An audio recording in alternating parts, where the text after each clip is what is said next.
ऊपर सबसे पहले हमारे मोदी जी मुंह फाड़ के खोल के बोलते हैं कि वो लोग महिलाओं की सुरक्षा, दलित महिलाओं की सुरक्षा। इस सरकार के एजेंडे के बाद सीधे थाने पहुंचने पर एफआईआर की रिपोर्ट लिखी जितना मौजूद है उसमें महिलाओं के साथ शोषण होता है, दलितों के साथ शोषण होता है। जो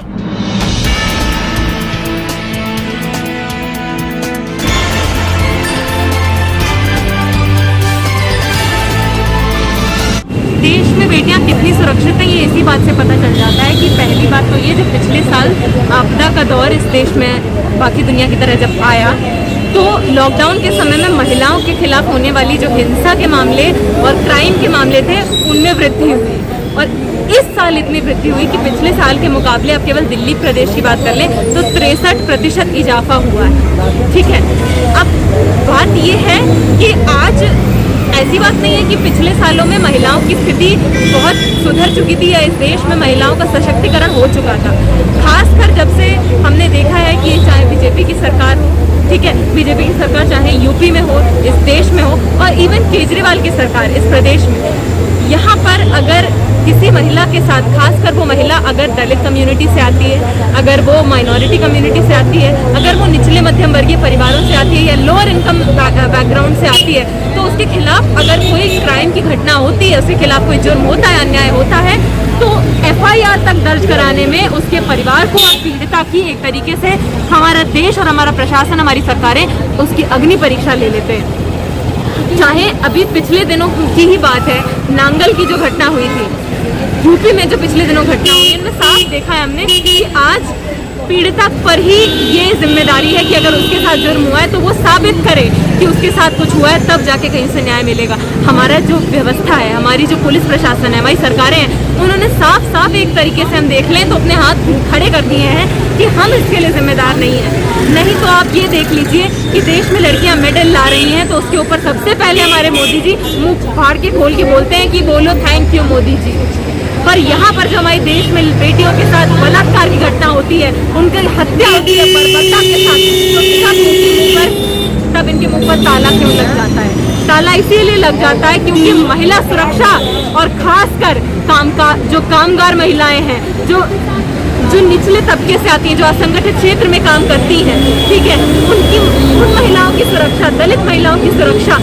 इस सरकार के एजेंडे में ही नहीं है। एजेंडे में होती तो आप ये देख लीजिए 2012 से 9 साल हो चुके हैं निर्भया केस को हुए, पर आज भी पुलिस से भी जाकर अगर आप पूछेंगे कि वन स्टॉप सेंटर कहाँ मिलेगा इस देश की राजधानी में, तो वो नहीं बता पाएंगे। क्योंकि भाई मैडम, एक तरफ तो सरकार कह रही है कि हमारे देश में रेप के लिए सख्त कानून बन चुके हैं, लेकिन उसके बावजूद भी ये जो आए दिन जो ऐसे केस हो रहे हैं उनके बारे में क्या कहना चाहते हैं? आप ये बताइए, जब आपदा का समय आया, जब इस तरीके की समस्याएं उपजने लगी कि महिलाओं के साथ हिंसा बढ़ रही है, बेरोजगारी बढ़ रही है, इन सभी कारणों से महिलाओं के खिलाफ होने वाली हिंसा की घटनाएं बढ़ रही हैं, तो उन पर कानून बनाने की बजाय उन पर प्रशासन को लामबंद करने की जगह हमारी सरकार जो है बची कुची जो पब्लिक सेक्टर यूनिट्स हैं उनको बेचने पर तुली हुई है। इस तरीके के कृषि कानून, मजदूर कानून ला रही है कि 12-12 घंटे हमारी महिला मजदूर और जो हमारे भाई मजदूर हैं वो 12-12 घंटे काम करने को मजबूर है। तो ऐसे हालातों में जब हमारी जो बहनें हैं 12 घंटे काम करने के बाद आधी रात को जब आनंद पर्वत बस्ती से घर जाएंगी, तो सूरजकुंड इलाके से घर जाएंगी, बदरपुर से घर जाएंगी, तो उनके खिलाफ जो उनकी घटना होगी कि नहीं होगी, जब यहाँ पर सुरक्षित माहौल है ही नहीं, जब यहाँ पर जुर्म होने के बाद सीधे थाने पहुँचने पर एफआईआर की रिपोर्ट लिखी ही नहीं जाएगी। सबसे पहले आपका सबसे बड़ी विडंबना ये है कि अगर आप समझ लीजिए कि दलित परिवार से हैं, लोअर इनकम बैकग्राउंड से हैं, आपके खासकर अगर आप घरेलू कामगार हैं, ठीक है,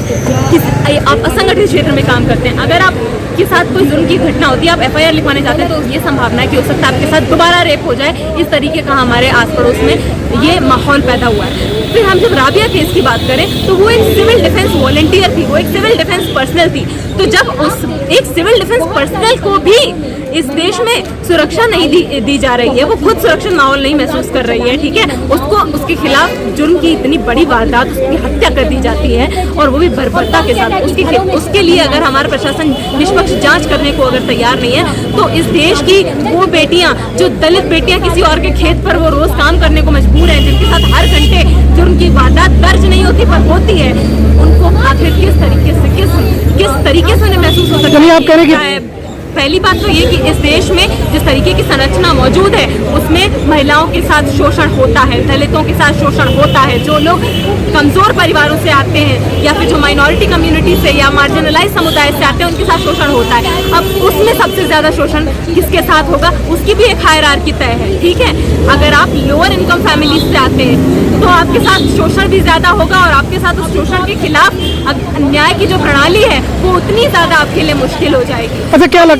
लगता है कि सामाजिक व्यवस्था बदलने की जरूरत है या कानूनी व्यवस्था? साफ सी बात है कि केवल सरकार पहली बात तो कानून बनाना भी जरूरी नहीं समझती और केवल कानून बना देने से कुछ हो ही नहीं रहा है। सबसे जरूरी बात ये कि देखिए आप देख लीजिए 9 साल जैसे हो चुके हैं निर्भया कांड को, तो जो कमेटी